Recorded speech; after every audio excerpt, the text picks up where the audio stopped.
अनंत चतुर्दशी व्रत कथा एक सच्ची कहानी। आप सभी का एक बार फिर से स्वागत है हमारे चैनल हिंदू कथा वीडियो में। आज सुनते हैं अनंत चतुर्दशी की व्रत कथा। प्राचीन समय में एक सुमंत नाम के ऋषि हुआ करते थे और उनकी पत्नी का नाम दीक्षा था। कुछ समय के बाद दिशा ने एक सुंदर कन्या को जन्म दिया और उसका नाम सुशीला रखा। लेकिन कुछ ही समय के बाद सुशीला केसर से उसकी मां का साया उठ गया।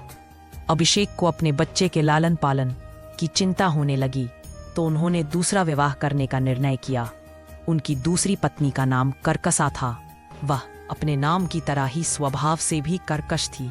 जैसे तैसे प्रभु की कृपा से सुशीला परी होने लगी और वह दिन आ गया जब ऋषि सुमंत को उसके विवाह की चिंता सताती लगी। काफी प्रयासों के बाद कौंडिन्य ऋषि से सुशीला का विवाह संपन्न हुआ था। लेकिन शादी के बाद भी सुशीला को दरिद्रता का सामना करना पड़ा।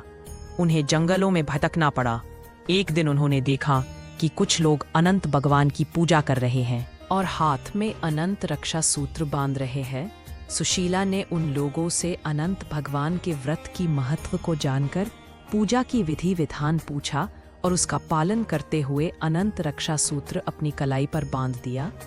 देखते ही देखते उनके दिन फिरने लगे और दिन फिरने के बाद कौंडिन्य ऋषि में अहंकार आ गया कि यह सब उन्होंने अपनी मेहनत से कमाया है।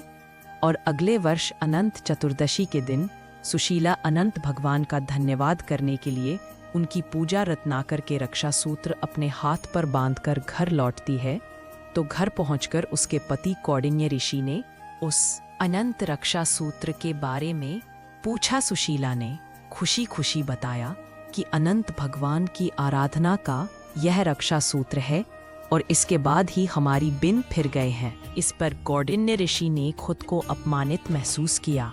उन्होंने कहा, यह सब मेरी मेहनत का फल है, ना कि इस रक्षा सूत्र का। उन्होंने उससे उस धागे को उतरवा दिया। इस पर अनंत भगवान रुष्ट हो गए और देखते ही देखते कौंडिन्य ऋषि के पास ट्रॉफी था, वह सब समाप्त हो गया।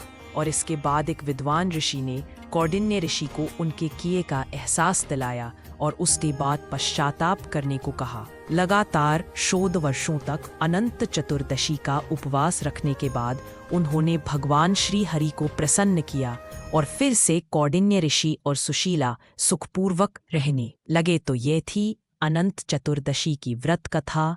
आपको यह कथा कैसी लगी कमेंट करके जरूर बताएं और साथ ही मेरे चैनल भक्ति ज्ञान को सब्सक्राइब करना न भूलें।